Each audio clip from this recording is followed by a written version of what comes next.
Qantas scraps fuel surcharge but raises fares. Australian carrier Qantas will axe fuel surcharges on international ticket prices, but will raise base air fares to compensate for the cut.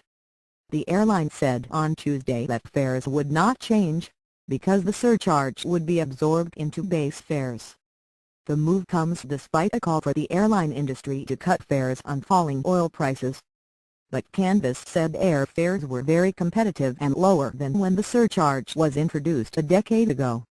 If you look at the trends in global aviation over the past decade, costs and competition have been increasing while fares and airline margins have been falling, said Chief Executive Alan Joyce in a statement. The dynamics of this market have seen Qantas International post significant losses in the past 2 years, he said, adding that yields were still significantly lower than before the global financial crisis.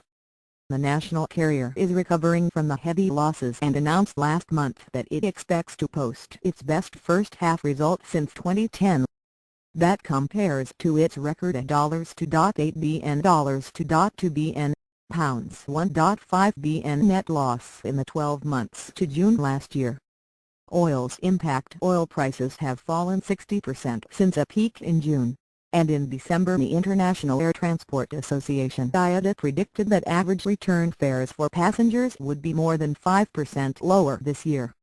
But Qantas pointed out that with the lower fuel prices, IATA estimates that net profit airlines make per passenger this year will increase by just $1 to $7, compared with last year. Qantas is not the first airline to scrap the oil surcharge on airfares. Rival carrier Virgin Australia ended its last remaining fuel surcharges last week, while Malaysian budget airline AirAsia said on Monday that it was also removing them in all its regional affiliates and long-haul operations. In the Middle East, Emirates said it was considering removing the charge last week, while Qatar Airways said it will reduce the cost.